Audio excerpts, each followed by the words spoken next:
ನನಗೆ ಹುಷಾರಿಲ್ಲ ಅಂತ ಸುಧಾರಿಸಿಕೊಳ್ಳಲು ಮಗಳ ಮನೆಗೆ ಹೋಗಿದ್ದೆ.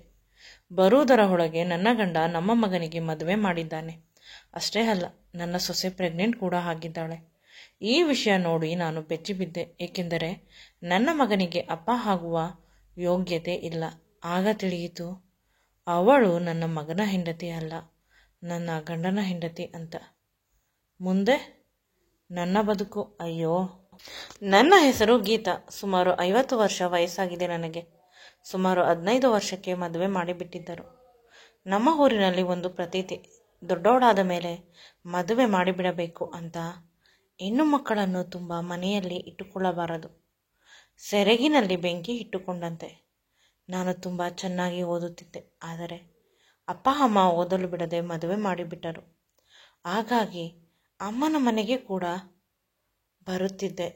ಆದರೆ ಮದುವೆ ಆದ ಮೇಲೆ ಹೆಚ್ಚಾಗಿ ಅಮ್ಮನ ಮನೆಗೆ ಬರಬಾರದು ಅಂತ ಹೇಳಿದರು.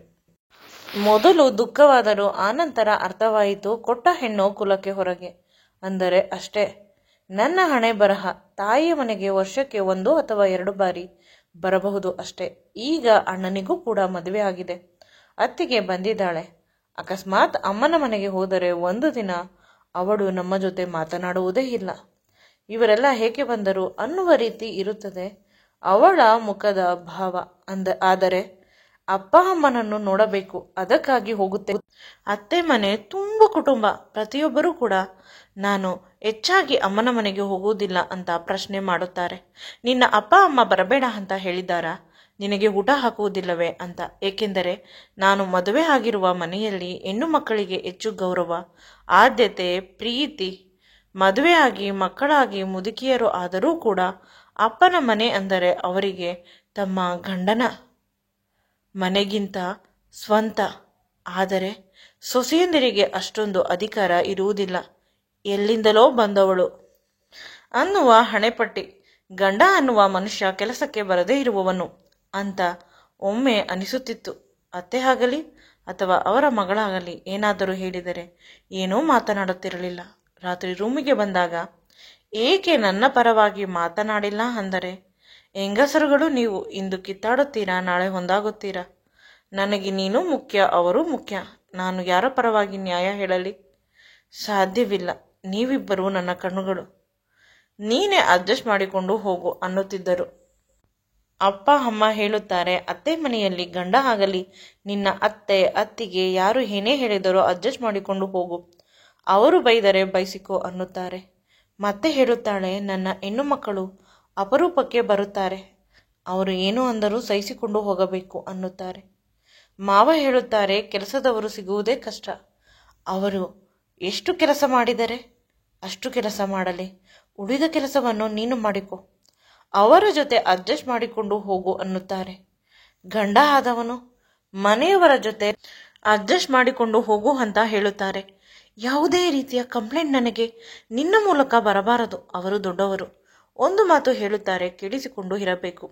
ನಮಗಾಗಿ ತುಂಬ ಕಷ್ಟಪಟ್ಟಿದ್ದಾರೆ ಅಂದರು. ನನಗೆ ಸಡನ್ ಆಗಿ ಶಾಕ್ ಆಗಿ, ಏನು ಕಷ್ಟಪಟ್ಟಿದ್ದಾರೆ? ಅದೇ ನನ್ನನ್ನು ಸಾಕಲು, ನಿಮ್ಮನ್ನು ಸಾಕಲು ಕಷ್ಟಪಟ್ಟಿದ್ದರೆ ನಾನು ಯಾಕೆ ಅಡ್ಜಸ್ಟ್ ಮಾಡಿಕೊಳ್ಳಲಿ ಅಂತ ಮನಸ್ಸಿನಲ್ಲಿ ಅಂದುಕೊಂಡೆ. ಪ್ರತಿಯೊಬ್ಬರೂ ನನಗೆ ಅಡ್ಜಸ್ಟ್ ಮಾಡಿಕೊಂಡು ಹೋಗಲು ಹೇಳುತ್ತಾರೆ. ನನಗೆ ತುಂಬ ಕಷ್ಟವಾಗುತ್ತಿತ್ತು, ಆದರೆ ಅದನ್ನು ಕೂಡ ಅಡ್ಜಸ್ಟ್ ಮಾಡಿಕೊಂಡೆ. ಈಗ ಯಾವುದೇ ಕಷ್ಟವಿಲ್ಲ, ಯಾವುದೇ ಕಂಪ್ಲೇಂಟ್ ಯಾರ ಮೇಲೂ ಇಲ್ಲ. ಮಗಳು ದೊಡ್ಡವಳು, ಮಗ ಚಿಕ್ಕವನು. ಇಬ್ಬರು ಮಕ್ಕಳು ದೊಡ್ಡವರಾಗುತ್ತಿದ್ದಾರೆ. ಅವರಿಗೆ ಎಲ್ಲ ಅರ್ಥವಾಗುತ್ತಿದೆ. ಒಂದೇ ಖುಷಿಯ ವಿಷಯವೆಂದರೆ ಅವರಿಬ್ಬರೂ ನನಗೆ ಹೇಳುತ್ತಿಲ್ಲ, ಅಡ್ಜಸ್ಟ್ ಮಾಡಿಕೊಂಡು ಹೋಗು ಮಮ್ಮಿ ಅಂತ. ಬದಲಿಗೆ ನನಗೆ ಯಾರಾದರೂ ಬೈದರೆ, ಯಾರಾದರೂ ಅವಮಾನ ಮಾಡಿದರೆ, ಅವರಿಗೆ ಬೆಂಡೆತ್ತಿದರೆ ಸ್ವಂತ ಅಪ್ಪ ಅಂತ ಕೂಡ ನೋಡುವುದಿಲ್ಲ. ದೇವರು ಎಷ್ಟು ಮೋಸ ಮಾಡಿದರೂ, ಎಷ್ಟು ನೋವು ಕೊಟ್ಟರೂ ಯಾವುದಾದರೂ ಒಂದು ರೂಪದಲ್ಲಿ ನಮ್ಮ ಕರ್ಮಗಳನ್ನು, ನಮ್ಮ ಕಷ್ಟಗಳನ್ನು ಕಡಿಮೆ ಮಾಡಲು ಬಂದೇ ಬರುತ್ತಾನೆ. ಅದು ನನ್ನ ಮಕ್ಕಳು. ಅವರನ್ನು ಚೆನ್ನಾಗಿ ಸಾಕಬೇಕು ಅಂತ ಪ್ರತಿ ಕ್ಷಣ ಅನಿಸುತ್ತಿತ್ತು. ಅವರುಗಳಿಂದ ಈಗ ನಾನು ಸ್ಟ್ರಾಂಗ್ ಆಗಿದ್ದೇನೆ. ಜೀವನದಲ್ಲಿ ಏನೇ ಆದರೂ ನನ್ನ ಮಕ್ಕಳು ನನ್ನ ಸಹಾಯಕ್ಕೆ ಇರುತ್ತಾರೆ. ಈ ಸುಂದರ ಬದುಕಿನ ರೂವಾರಿ ನನ್ನ ಮಕ್ಕಳು. ನನ್ನ ಬದುಕಿನ ಸಮಸ್ಯೆಗಳು ಒಂದೊಂದಾಗಿ ಹೋಗುತ್ತಿದೆ. ನನ್ನ ಅತ್ತೆ ಮಾವ ಈ ಪ್ರಪಂಚವನ್ನು ಬಿಟ್ಟು ಹೊರಟು ಹೋದರು. ಅವರು ಹೋದ ಮೇಲೆ ಹೆಣ್ಣು ಮಕ್ಕಳು ಕೂಡ ಅವರ ಮನೆಗೆ ಹೋದರು. ಈಗ ನಾನು, ನನ್ನ ಗಂಡ, ಮಕ್ಕಳು ನೆಮ್ಮದಿಯಾಗಿ ಇದ್ದೇವೆ. ಮಗಳು ಕೂಡ ಅವಳು ಕೆಲಸ ಮಾಡುತ್ತಿದ್ದ ಕಡೆ ಹುಡುಗನನ್ನು ನೋಡಿ ಪ್ರೀತಿಸಿ ಮದುವೆ ಆದಳು. ಈಗ ಇಬ್ಬರು ಕೂಡ ಹೈದರಾಬಾದ್ನಲ್ಲಿ ಕೆಲಸ ಮಾಡುತ್ತಿದ್ದಾರೆ. ಮಗನಿಗೆ ಮದುವೆ ಮಾಡಿದರೆ ನಮ್ಮ ಜವಾಬ್ದಾರಿ ಸಂಪೂರ್ಣವಾಗಿ ಮುಗಿದು ಹೋಗುತ್ತದೆ ಅಂತ ನಾನು ಯೋಚಿಸುತ್ತಿದ್ದೆ. ಅಷ್ಟರಲ್ಲಿ ಮಗಳು ನನಗೆ ಕಾಲ್ ಮಾಡಿದಳು. ಇದ್ದಕ್ಕಿದ್ದಂತೆ ಅಮ್ಮ, ಬಾಡಿ ಚೆಕಪ್ ಮಾಡಿಸುತ್ತೇನೆ ಬಾ ಅಂತ ನನ್ನನ್ನು ಕರೆದಳು. ಏನೂ ಮಾತನಾಡದೆ ಅವಳ ಹಿಂದೆ ನಾನು ಹೋದೆ. ಎಲ್ಲ ಚೆಕಪ್ಪನ್ನು ಮಾಡಿಸಿದಳು. ಆದರೆ ಬೆನ್ನು ನೋವು ಸ್ವಲ್ಪ ಇದ್ದಿದ್ದು. ಅದು ಯಾವಾಗಲೋ ಬಿದ್ದಿದ್ದೀರಾ, ವಯಸ್ಸಿದ್ದಾಗ, ಈಗ ವಯಸ್ಸಾದಂತೆ ದೇಹದಲ್ಲಿ ಶಕ್ತಿ ಕಡಿಮೆ ಆದಂತೆ ಗೊತ್ತಾಗುತ್ತದೆ.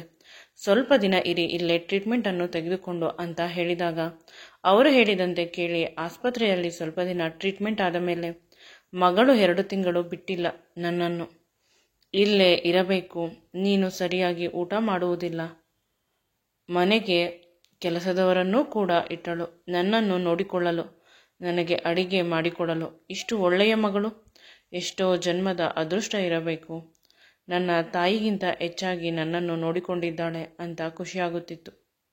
ಮಗ ಪ್ರತಿದಿನ ಕಾಲ್ ಮಾಡುತ್ತಿದ್ದ. ಅವನ ಜೊತೆ ತುಂಬ ಪ್ರೀತಿಯಿಂದ ಮಾತನಾಡುತ್ತಿದ್ದೆ.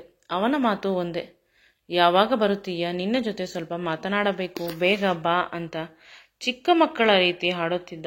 ಒಮ್ಮೊಮ್ಮೆ ನನ್ನ ಮಗಳು ಬೈದು ಬಿಡುತ್ತಿದ್ದಳು. ಅಮ್ಮನಿಗೆ ಹುಷಾರಿಲ್ಲ, ನೀನೇ ಎಲ್ಲವನ್ನು ಮೇಂಟೈನ್ ಮಾಡಿಕೊ, ಅಪ್ಪನನ್ನು ಚೆನ್ನಾಗಿ ನೋಡಿಕೊ ಅಂತ ಹೇಳುತ್ತಿದ್ದಳು. ನಂತರ ಇಂದು ನಾನು ನನ್ನ ಊರಿಗೆ, ನನ್ನ ಮನೆಗೆ ಬಂದೆ. ಸ್ವಲ್ಪ ಸಮಾಧಾನವಾಯಿತು. ಮಗ ನನ್ನನ್ನು ಗಟ್ಟಿಯಾಗಿ ತಬ್ಬಿಕೊಂಡು ಅಳಲು ಶುರು ಮಾಡಿದ. ಆದರೆ ಎಂದಿನಂತೆ ಅವನು ಇರಲಿಲ್ಲ. ಸಡನ್ನಾಗಿ ರೂಮಿನಿಂದ ಯಾರೋ ಸುಂದರವಾದ ಹುಡುಗಿ ಬಂದಳು. ಅವಳನ್ನು ನೋಡಿ ನಾನು ಬೆಚ್ಚಿಬಿದ್ದೆ. ಹೊಸದಾಗಿ ಮದುವೆ ಆಗಿರುವ ಹುಡುಗಿಯ ರೀತಿ ಇದ್ದಾಳೆ. ಇವಳು ಯಾರು ಅಂತ ಕೇಳಿದೆ. ಅವನು ಏನು ಹೇಳಬೇಕು ಅಂತ ಪ್ರಯತ್ನಿಸಿದ. ಅಷ್ಟರಲ್ಲಿ ಆಗ ತಾನೇ ಹೊರಗಿನಿಂದ ಬಂದ ನನ್ನ ಗಂಡ. ಹೋ, ಈಗ ಬಂದ, ಇಷ್ಟು ಬೇಗ ಕೇಳುತ್ತಿದ್ದೀಯಾ? ಈ ಹುಡುಗಿ ನಿನ್ನ ಮಗ ಪ್ರೀತಿಸಿ ನಂತರ ಅಮ್ಮನ ಮೇಲಿನ ಭಯಕ್ಕೆ ಮದುವೆ ಆಗುವುದಿಲ್ಲ ಅಂತ ಅವಳನ್ನು ಅರ್ಧ ದಾರಿಯಲ್ಲಿ ಬಿಟ್ಟು ಬಿಡುತ್ತಿದ್ದ. ಆದರೆ ನಾನು ಅವರಿಬ್ಬರಿಗೆ ಮದುವೆ ಮಾಡಿಸಿದೆ. ಅವಳಿಗೆ ಈಗ 2 ತಿಂಗಳು ಪ್ರೆಗ್ನೆಂಟ್ ಆಗಿದ್ದಾಳೆ. ನೀನು ಅತ್ತೆಯಾಗುತ್ತಿದ್ದೀಯಾ, ಖುಷಿಪಡು, ಈ ವಂಶ ಉದ್ಧಾರವಾಗುತ್ತಿದೆ. ಈ ರೀತಿಯ ಮಾತುಗಳನ್ನು ಆಡುತ್ತಿದ್ದ. ಆದರೆ ಎಲ್ಲ ನಾಟಕ ಅಂತ ಅನಿಸುತ್ತಿತ್ತು. ಮಗ ಒಂದು ಸೂಜಿ ಬಿದ್ದರೂ ನನಗೆ ಹೇಳುತ್ತಾನೆ. ಅಂತಹುದರಲ್ಲಿ ಒಂದು ಹುಡುಗಿಯನ್ನು ಮದುವೆ ಆಗಿರುವುದು, ಅವಳನ್ನು ಪ್ರೆಗ್ನೆಂಟ್ ಮಾಡಿರುವುದು ಸಾಧ್ಯವೇ ಇಲ್ಲ ಅಂತ ಮನಸ್ಸು ಹೇಳಿತು. ಏನೂ ಮಾತನಾಡಲಿಲ್ಲ, ಸುಮ್ಮನಾದೆ. ನಂತರ ನನ್ನ ಬೀರುವಿನಲ್ಲಿದ್ದ ಹಳೆಯ ಡಾಕ್ಯುಮೆಂಟ್ಸ್ಗಳನ್ನು ಹುಡುಕಿದೆ. ಆಗ ಅವುಗಳನ್ನು ನೋಡಿ ಬೆಚ್ಚಿಬಿದ್ದೆ. ನನ್ನ ಮಗ ತಂದೆ ಎಂದಿಗೂ ಆಗುವುದಿಲ್ಲ ಅಂತ ಇತ್ತು. ಆದರೆ ನಾನು ಇಗ್ನೋರ್ ಮಾಡಿದ್ದೆ. ಈಗ ನನ್ನ ಮಗ ತಂದೆ ಆಗುತ್ತಿದ್ದಾನೆ. ಈಗೊಮ್ಮೆ ಟೆಸ್ಟ್ ಮಾಡಿಸೋಣ ಅಂತ ಯಾರಿಗೂ ಹೇಳದೆ ಮಗನನ್ನು ಆಸ್ಪತ್ರೆಗೆ ಕರೆದುಕೊಂಡು ಹೋದೆ. ಅವನು ಪದೇ ಪದೇ ನನ್ನ ಬಳಿ ಏನೋ ಹೇಳಲು ಪ್ರಯತ್ನಿಸುತ್ತಾನೆ. ಆದರೆ ನಾನು ದುಃಖದಿಂದ ಅವನ ಮಾತುಗಳನ್ನು ಕೇಳುತ್ತಿರಲಿಲ್ಲ. ನಾನು ಹೇಳಿದ ಹಾಗೆ ಕೇಳು ಕಂದ, ಎಲ್ಲ ಸರಿ ಹೋಗುತ್ತದೆ ಅಂತ ಅವನಿಗೆ ಹೇಳುತ್ತಿದ್ದೆ. ಡಾಕ್ಟರ್ ಎಲ್ಲ ಪರೀಕ್ಷೆ ಮಾಡಿದರು. ರಿಪೋರ್ಟ್ ಬರಲು ಇನ್ನು ಸ್ವಲ್ಪ ದಿನ ಆಗುತ್ತದೆ ಅಂದಾಗ ಸ್ವಲ್ಪ ಗಡಿಬಿಡಿಯಿಂದ ಮನೆಗೆ ಬಂದೆವು. ನನ್ನ ಸೊಸೆಯಾದವಳು ನನ್ನ ಗಂಡನ ರೂಮಿನಿಂದ ಹೊರಗೆ ಬಂದಳು. ಸ್ವಲ್ಪ ಸಮಯದ ನಂತರ ಅವನು ಹೊರಗಡೆ ಬಂದ. ನನಗೆ ಇನ್ನೂ ಭಯವಾಯಿತು. ಕಾರಣ ಕೇಳಿದ್ದಕ್ಕೆ ನನಗೆ ತುಂಬ ಕಾಲು ನೋವಿತ್ತು, ಅದಕ್ಕೆ ಎಣ್ಣೆ ಹಾಕಿ ಮಸಾಜ್ ಮಾಡುತ್ತಿದ್ದಳು ಅಂತ ಹೇಳಿದ. ಆದರೆ ನನ್ನ ಗಂಡ ದಷ್ಟಪುಷ್ಟವಾಗಿದ್ದಾನೆ. ಅವನಿಗೆ ಯಾವುದೇ ಕಾಯಿಲೆ ಇಲ್ಲ. ಕಾಲು ನೋವು, ಮಂಡಿ ನೋವು, ಸೊಂಟ ನೋವು, ಎಲ್ಲ ನೋವುಗಳು ನನಗೆ ಮಾತ್ರ ಇರುವುದು. ಇದರಲ್ಲಿ ನನಗೆ ತಿಳಿಯದ ಯಾವುದೋ ಅರ್ಥವಿದೆ ಅಂತ ಅಂದುಕೊಂಡೆ. ಇಷ್ಟು ಬೇಗ ಪ್ರೆಗ್ನೆಂಟ್ ಸಾಧ್ಯವೇ ಇಲ್ಲ ಅಂತ ಮನಸ್ಸು ಪದೇ ಪದೇ ಹೇಳುತ್ತಿತ್ತು. ಹುಡುಗಿ ತುಂಬ ಒಳ್ಳೆಯವಳು ಅಂತ ಅನಿಸುತ್ತದೆ. ತೀರಾ ಸೈಲೆಂಟ್. ಅವಳಾಯಿತು, ಅವಳ ಕೆಲಸವಾಯಿತು. ಪ್ರತಿದಿನ ಚೆನ್ನಾಗಿ ರೆಡಿಯಾಗುತ್ತಿದ್ದಳು. ಚೆನ್ನಾಗಿ ಯೋಚನೆ ಇನ್ನೂ ಜಾಸ್ತಿ ಆಯಿತು. ರಿಪೋರ್ಟ್ ಬಂತು. ನಾನು ಮತ್ತು ನನ್ನ ಮಗ ಇಂದು ಭಯದಿಂದ ಹೋದೆವು. ಆಗ ಡಾಕ್ಟರ್ ಹೇಳಿದರು, ಸಾಧ್ಯವೇ ಇಲ್ಲ ಇವರು ತಂದೆ ಆಗಲು ಅಂತ. ಹಾಗಾದರೆ ಇವನ ಹೆಂಡತಿ ಪ್ರೆಗ್ನೆಂಟ್ ಆಗಿದ್ದಾಳೆ ಅಂತ ಹೇಳಿದೆ. ಬೇರೆಯವರಿಂದ ಆಗಿರಬಹುದು ತಾಯಿ, ನಿಮ್ಮ ಮಗ ಪ್ರೆಗ್ನೆಂಟ್ ಮಾಡಲು ಸಾಧ್ಯವೇ ಇಲ್ಲ ಅಂದರು. ಮಾತನಾಡಲು ಬಾಯಿ ಬರದೆ ಸುಮ್ಮನಾದೆ. ಸಡನ್ ಆಗಿ ನನ್ನ ತಲೆಯಲ್ಲಿ ಒಂದು ಯೋಚನೆ ಬಂತು. ಯಾವಾಗಲೂ ನನ್ನ ಗಂಡ ಅವಳ ರೂಮಿನಲ್ಲಿ ಇರುತ್ತಾನೆ ಅಥವಾ ಅವಳು ನನ್ನ ಗಂಡನ ರೂಮಿನಲ್ಲಿ ಇರುತ್ತಾಳೆ. ಇಬ್ಬರು ಮದುವೆ ಆಗಿರಬಹುದು. ಅಯ್ಯೋ, ನನ್ನ ಪ್ರೀತಿಯ ಸಂಸಾರ ಕುಸಿದು ಹೋಯಿತೆ. ಮಗನನ್ನು ಪಾರ್ಕ್ಗೆ ಕರೆದುಕೊಂಡು ಹೋಗಿ ಸರಿಯಾಗಿ ನನಗೆ ಹೇಳು, ಹೆದರಬೇಡ. ಮೊದಮೊದಲು ಮಗ ಏನೂ ಹೇಳಿಲ್ಲ. ನಂತರ ಅವನನ್ನು ಗಟ್ಟಿಯಾಗಿ ತಬ್ಬಿಕೊಂಡು ತಲೆಯನ್ನು ನೇವರಿಸಿದೆ. ಸಮಾಧಾನವಾಗಿ ಹೇಳು ಕಂದ, ನಿನಗೆ ಇರುವುದು ಆ ರೀತಿಯ ಸಮಸ್ಯೆ ಏನೂ ಅಲ್ಲ. ನಾರ್ಮಲ್ ಆಗಿ ನೀನು ಬದುಕಬಹುದು. ತಂದೆ ಆಗಬೇಕು ಅಂದರೆ ನಮಗೆ ಮಕ್ಕಳಾಗಬೇಕು ಅನ್ನುವ ವಿಷಯ ಏನೂ ಇಲ್ಲ. ಪ್ರಪಂಚದಲ್ಲಿ ಅನಾಥ ಮಕ್ಕಳು ತುಂಬ ಜನ ಇದ್ದಾರೆ. ಅವರ ಮಕ್ಕಳನ್ನು ಕೂಡ ನಾವು ನಮ್ಮ ಮಕ್ಕಳು ಅಂತ ಪ್ರೀತಿ ಕೊಟ್ಟು ಸಾಕಬಹುದು. ನಿನ್ನ ಮನಸ್ಸಿನಲ್ಲಿ ಹೃದಯದಲ್ಲಿ ಪ್ರೀತಿ ಇದೆ. ಇಲ್ಲವಾದರೆ ಚಿಕ್ಕಂದಿನಿಂದ ನನ್ನನ್ನು ನಿನ್ನ ತಂದೆಯಿಂದ, ಅಜ್ಜಿ, ತಾತ ಅವರುಗಳಿಂದ ಪ್ರೊಟೆಕ್ಟ್ ಮಾಡುತ್ತಾ ಬರುತ್ತಿರಲಿಲ್ಲ ಅಲ್ಲವೇ? ನನ್ನ ಮುದ್ದು ಕಂದ, ಏನು ವಿಷಯ ಹೇಳು ಅಂತ ಅವನನ್ನು ಕೇಳಿದೆ. ಅವನು ಅಳಲು ಶುರು ಮಾಡಿದ. ನಾನು ಹೇಳಿದರೆ ನೀನು ಕೋಪ ಮಾಡಿಕೊಳ್ಳಬಾರದು, ಬೇಸರ ಮಾಡಿಕೊಳ್ಳಬಾರದು. ಬದುಕು ಸಾಕು ಅಂತ ಸತ್ತು ಹೋಗುವ ನಿರ್ಧಾರ ಮಾಡುವುದಿಲ್ಲ ಅಂತ ಪ್ರಾಮಿಸ್ ಮಾಡು ಅಂತ ಪ್ರಾಮಿಸ್ ಮಾಡಿಸಿಕೊಂಡ. ನಂತರ ಹೇಳುತ್ತಾನೆ, ಅಪ್ಪ ಮದುವೆ ಆಗಿದ್ದಾರೆ, ನಿನಗೆ ವಯಸ್ಸಾಯಿತು, ನಿನಗೆ ಆರೋಗ್ಯದ ಸಮಸ್ಯೆ ಇದೆ, ನೀನು ಅಪ್ಪನಿಗೆ ಸುಖ ಕೊಡಲು ಸಾಧ್ಯವಿಲ್ಲ ಅಂತ ಹೇಳುತ್ತಿದ್ದರು. ನಾನು ಗಲಾಟೆ ಮಾಡಿದೆ. ಆಗ ನಿನಗೆ ಮಕ್ಕಳಾಗುವುದಿಲ್ಲ, ಇವಳನ್ನು ಮದುವೆ ಆಗುತ್ತೇನೆ, ಮದುವೆ ಆಗಿ ಮಕ್ಕಳಾದರೆ ಆ ಮಗುವನ್ನು ನಿನ್ನ ಮಡಿಲಿಗೆ ಕೊಡುತ್ತೇನೆ. ಪ್ರಪಂಚದಲ್ಲಿ ಎಲ್ಲರೂ ಆಗ ಹೇಳುತ್ತಾರೆ, ನಿನಗೂ ಕೂಡ ಮಕ್ಕಳಾಯಿತು, ನಿನಗೂ ಹೆಂಡತಿ ಸಂಸಾರ ಇದೆ ಅಂತ ಮರ್ಯಾದೆ ಕೊಡುತ್ತಾರೆ. ಇಲ್ಲವಾದರೆ ನಿನಗೆ ಅವಮಾನ ಮಾಡುತ್ತಾರೆ. ಮೊದಲು ಒಪ್ಪಿಲ್ಲ. ನಂತರ ಆ ಹೆಂಗಸು ಹೇಳಿದಳು, ನಿನ್ನ ತಾಯಿಗೆ ಊಟದಲ್ಲಿ ವಿಷ ಹಾಕಿ ಬಿಡುತ್ತೇನೆ, ಅವಳು ಸತ್ತು ಹೋಗುತ್ತಾಳೆ, ಆ ನಂತರ ನೀನು ಅನಾಥನಾಗುತ್ತೀಯ, ನಮ್ಮಿಬ್ಬರ ವಿಷಯವನ್ನು ಹೇಳಬಾರದು ಅಂತ ನನ್ನ ಕೆನ್ನೆಗಳಿಗೆ ಚೆನ್ನಾಗಿ ಹೊಡೆದಳು. ಅವಳು ಬಜಾರಿ, ನೀನು ಇರುವುದಕ್ಕೆ ಸೈಲೆಂಟ್ ಆಗಿ ಇದ್ದಾಳೆ, ಏನು ತಿಳಿಯದೆ ಇರುವ ಮಳ್ಳಿಯ ರೀತಿ. ನನ್ನ ಕರಳು ಇಸುಕಿದಂತೆ ಆಯಿತು. ಅಯ್ಯೋ ಮುದ್ದು ಕಂದ, ನಾನಿಲ್ಲದೆ ಇಷ್ಟು ಕಷ್ಟಪಟ್ಟಿದ್ದೀಯ. ನಿನಗೆ ಮದುವೆ ಮಾಡಿ ನಿನ್ನ ಬದುಕನ್ನು ನೋಡಬೇಕಾದ ಅಪ್ಪ ತಾನು ಮದುವೆ ಆಗಿ ಈ ವಯಸ್ಸಿನಲ್ಲೂ ಕೂಡ ನನಗೆ ಸುಖ ಬೇಕು ಅಂತ ಹೇಳುತ್ತಾನೆ. ಅವನ ಮೇಲೆ ನನಗೆ ಅಸಹ್ಯವಾಯಿತು, ಕೋಪ ಬಂತು. ಆದರೆ ಏನು ಮಾಡಬೇಕು ಅಂತ ತಿಳಿಯುತ್ತಿಲ್ಲ. ಅವನನ್ನು ಮನೆಗೆ ಕರೆದುಕೊಂಡು ಹೋದೆ. ಅಲ್ಲಿ ನಿಶ್ಶಬ್ದವಿತ್ತು. ಆದರೆ ರೂಮಿನಲ್ಲಿ ಗದ್ದಲವಿತ್ತು. ನಿಧಾನವಾಗಿ ಕಿವಿ ಕೊಟ್ಟಾಗ ಅವರಿಬ್ಬರು ಏಕಾಂತದಲ್ಲಿ ಇದ್ದಾರೆ. ಅವಳು ಬೇಡ ಬೇಡ ಅನ್ನುತ್ತಿದ್ದಾಳೆ, ಇವನು ಅವಳ ಮೈಮೇಲೆ ಬೀಳುತ್ತಿದ್ದಾನೆ ಅನ್ನುವ ಮಾತುಗಳು ಕಿವಿಗೆ ಬಿದ್ದು ಮನಸ್ಸು ನೋಯುತ್ತಿತ್ತು. ಒಂದೇ ಒಂದು ಕ್ಷಣ ಇಲ್ಲಿ ಇರಲು ಸಾಧ್ಯವಿಲ್ಲ ಅಂತ ಅನಿಸುತ್ತಿತ್ತು. ಹೊಸಿಲನ್ನು ದಾಟಿ ಹೊರಗೆ ಹೋಗಬೇಕು. ಅಷ್ಟರಲ್ಲಿ ನನ್ನ ಗಂಡ ಬಂದ. ಅವಳು ಕೂಡ ವಿಚಿತ್ರವಾದ ಬಟ್ಟೆಯಲ್ಲಿ ಹೊರಗೆ ಬಂದಳು. ನನಗೆ ನಿಮ್ಮ ಜೊತೆ ಡೈವರ್ಸ್ ಬೇಕು ಅಂತ ಹೇಳಿದೆ. ಈ ವಯಸ್ಸಿನಲ್ಲಿ ಎಂಥ ಡೈವರ್ಸ್? ಊರು ಹೋಗು ಅನ್ನುತ್ತಿದೆ, ಕಾಡು ಬಾ ಅಂತ ಹೇಳುತ್ತಿದೆ, ಊರು ಹೋಗು ಅನ್ನುತ್ತಿದೆ ಅನ್ನುವ ಕಾಲದಲ್ಲಿ ಮದುವೆ ಆಗಬಹುದು, ಡೈವರ್ಸ್ ಕೇಳಬಾರದ? ಯಾರು ಯಾರನ್ನು ಮದುವೆ ಆಗಿರುವುದು ಅಂತ ನನ್ನ ಗಂಡ ದಬಾಯಿಸಿದ. ಆಗ ಆ ಹುಡುಗಿ ನನ್ನ ಗಂಡ ಇಬ್ಬರೂ ಬಂದು ಆಸ್ತಿಪತ್ರಕ್ಕೆ ಸೈನ್ ಮಾಡಿ ಎಲ್ಲಾದರೂ ಹೋಗು, ನಿನ್ನ ಅಪ್ಪನ ಮನೆ ಇದು, ನಿನ್ನ ಅಪ್ಪ ನಿನ್ನ ಹೆಸರಿಗೆ ಕೊಟ್ಟ ಜಮೀನನ್ನು ಮಾರಿ ಕಟ್ಟಿಸಿದ್ದು, ಈ ಮನೆ ಅಂಗಡಿ ಮನೆಗಳು ನಿನ್ನ ಹೆಸರಿನಲ್ಲಿದೆ ಅಂತ ಇಬ್ಬರು ಗಟ್ಟಿಯಾಗಿ ನನ್ನನ್ನು ಹಿಡಿದುಕೊಂಡರು. ಆಗ ನಾನು ಯಾವುದೇ ಕಾರಣಕ್ಕೂ ಕೊಡುವುದಿಲ್ಲ, ನನಗೂ ಕೂಡ ಮಗನಿದ್ದಾನೆ, ಅವನನ್ನು ನೋಡಿಕೊಳ್ಳಬೇಕು, ಅವನು ಕೆಲಸಕ್ಕೆ ಹೋಗುತ್ತಾನೆ ಅಂದ. ನನ್ನ ಗಂಡ ದಬಾಯಿಸಿದ. ನಾನು ಏನು ಮಾಡಲಿ ಅಂತ ಅಳಲು ಶುರು ಮಾಡಿದೆ. ನನ್ನ ಸರ್ವಸ್ವವನ್ನು ನಿನಗೆ, ನಿನ್ನ ಮನೆಯವರಿಗೆ ಧಾರೆ ಎರೆದೆ ಅಂತ ದುಃಖದಲ್ಲಿ ಹೇಳಿದೆ. ಅದು ನಿನ್ನ ಹಣೆ ಬರಹ. ಆ ಹುಡುಗಿಯೂ ಕೂಡ ಜೋರಾಗಿ ಮಾತನಾಡುತ್ತಿದ್ದಾಳೆ. ನಿನ್ನ ಆಸ್ತಿಯ ಆಸೆಗಾಗಿ ನಾನು ಈ ಮುದುಕನನ್ನು ಮದುವೆ ಆಗಿದ್ದು ಅಂತ. ಅವರಿಬ್ಬರೂ ಕೂಡ ನನ್ನನ್ನು ಗಟ್ಟಿಯಾಗಿ ಹಿಡಿದುಕೊಂಡಿದ್ದಾರೆ. ಅವಳು ಅಡಿಗೆ ಮನೆಯಲ್ಲಿರುವ ಚಾಕುವನ್ನು ನನ್ನ ಕತ್ತಿನ ಹತ್ತಿರ ಹಿಡಿದುಕೊಂಡಿದ್ದಳು. ಇನ್ನೇನು ಸೈನ್ ಮಾಡಿಬಿಡಬೇಕು ಅಂತ ಅಂದುಕೊಳ್ಳುವಷ್ಟರಲ್ಲಿ ಹೊರಗಡೆಯಿಂದ ಜೋರಾಗಿ ಸೈರನ್ ಕೇಳಿಸಿತು. ಅದು ಪೊಲೀಸ್ ಜೀಪ್. ಅವರಿಬ್ಬರು ಭಯದಿಂದ ಹಿಂದಿನ ಬಾಗಿಲಿನಿಂದ ಓಡಿ ಹೋಗಲು ಪ್ರಯತ್ನಿಸಿದರು. ಆದರೆ ಪೊಲೀಸ್ನವರು ಬಂದು ಅವರನ್ನು ಹಿಡಿದುಕೊಂಡರು. ನನ್ನ ಮಗನಿಗೆ ಥ್ಯಾಂಕ್ಸ್ ಹೇಳಿದರು. ಇವರು ಕಳ್ಳಿ, ಕೊಲೆಗಡುಕಿ, ಆಸ್ತಿಯ ಆಸೆಗಾಗಿ ವಯಸ್ಸಾದ ಮುದುಕರನ್ನು, ಚಿಕ್ಕ ವಯಸ್ಸಿನ ಹುಡುಗರನ್ನು ಯಾಮಾರಿಸಿ ಮದುವೆ ಆಗುತ್ತಾಳೆ. ನಂತರ ನಾನು ಪ್ರೆಗ್ನೆಂಟ್, ನಿಮ್ಮ ಆಸ್ತಿಯನ್ನು ನನ್ನ ಹೆಸರಿಗೆ ಬರೆಯಿರಿ ಅಂತ ಬರೆಸಿಕೊಂಡು ಪುನಃ ಬೇರೆ ಊರಿಗೆ ಹೋಗಿ ಬೇರೆ ಮನುಷ್ಯನ ಜೊತೆ ಸಂಬಂಧ ಇಟ್ಟುಕೊಳ್ಳುತ್ತಾಳೆ. ಇವಳನ್ನು ಹುಡುಕುತ್ತಿದ್ದೆವು. ಅಂದರೆ ಈ ಗಲಾಟೆಯನ್ನು ನೋಡಿ ಭಯದಿಂದ ನನ್ನ ಮಗ ಪೊಲೀಸ್ನವರಿಗೆ ಫೋನ್ ಮಾಡಿದ್ದಾನೆ. ಒಳ್ಳೆಯ ಸಮಯಕ್ಕೆ ಎಲ್ಲ ಮಾಡಿದ. ದೇವರು ಅವನಿಗೆ ಒಳ್ಳೆಯದನ್ನು ಮಾಡಲಿ ಕಂದ ಅಂತ ಅವನನ್ನು ಗಟ್ಟಿಯಾಗಿ ತಬ್ಬಿಕೊಂಡೆ. ಇಂದು ನಿನ್ನ ತಾಯಿಯ ಪ್ರಾಣವನ್ನು ಉಳಿಸಿದೆ.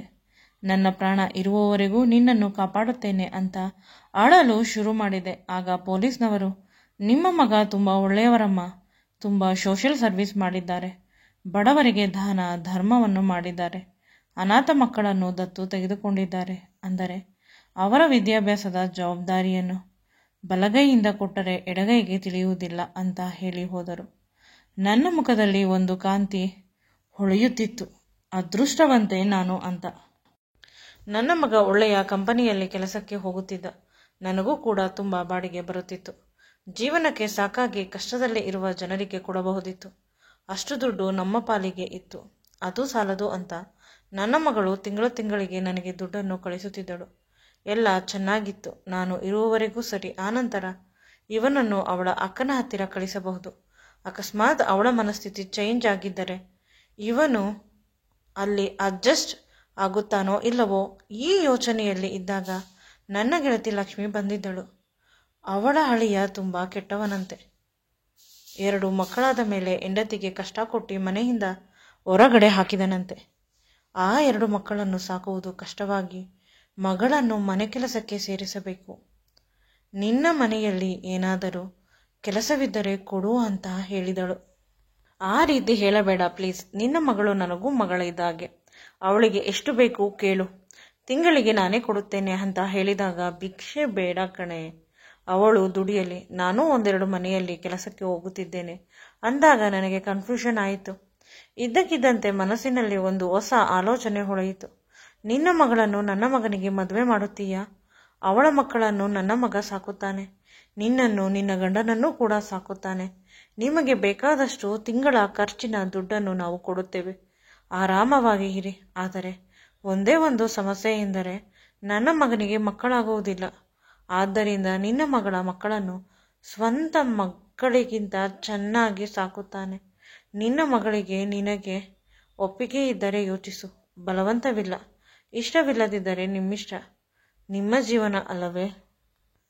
ಆಗ ಅವಳು ಕ್ಷಣ ಮಾತ್ರದಲ್ಲಿ ತನ್ನ ಮಗಳನ್ನು ಕರೆದುಕೊಂಡು ಬಂದಳು. ಮನೆಗೆ ಹೋಗಿ ಅವಳು ಕೂಡ ಒಪ್ಪಿಕೊಂಡಳು. ನನ್ನ ಮಗನನ್ನು ಕೇಳಿದಾಗ ಅವನು ಒಪ್ಪಲಿಲ್ಲ. ನನಗೆ ಮಕ್ಕಳಾಗುವುದಿಲ್ಲ, ಈಗ ಹೊಟ್ಟೆಪಾಡಿಗೆ ಅವರು ಹೇಳುತ್ತಾರೆ, ನಂತರ ದೂಷಿಸುತ್ತಾರೆ. ಅಮ್ಮ ಬೇಕಾದರೆ ಅವರಿಗೆ ಬೇಕಾದಷ್ಟು ಸಹಾಯ ಮಾಡುತ್ತೇನೆ ಅಂತ ಹೇಳಿದ. ಆದರೆ ನನ್ನ ಬಲವಂತಕ್ಕೆ ಒಪ್ಪಿಕೊಂಡು ಮದುವೆ ಆದ. ಈಗ ಇಬ್ಬರು ಸುಖ ಸಂತೋಷದಿಂದ ಇದ್ದಾರೆ. ನನ್ನ ಮಗನಿಗೆ ಮಕ್ಕಳಾಗುವುದಿಲ್ಲ ಅಂತ ಹೇಳಿದ್ದರು. ಆದರೆ ಅವಳ ಮಕ್ಕಳನ್ನು ಸ್ವಂತ ಮಕ್ಕಳಿಗಿಂತ ಹೆಚ್ಚಾಗಿ ಸಾಕುತ್ತಿದ್ದಾನೆ. ಪ್ರೀತಿಯಿಂದ ಅವರ ಸಂಸಾರ ಮುದ್ದಾಗಿ ಇದೆ. ಲಕ್ಷ್ಮಿಯ ಮಗಳು ತುಂಬ ಒಳ್ಳೆಯ ಹುಡುಗಿ. ನನ್ನ ಮಗನನ್ನು ಪ್ರೀತಿಸುತ್ತಾಳೆ, ಆರಾಧಿಸುತ್ತಾಳೆ. ಅವಳ ಪಾಲಿಗೆ ನನ್ನ ಗಂಡ ದೇವರು, ಕಷ್ಟದಲ್ಲಿ ಕೈ ಹಿಡಿದವನು.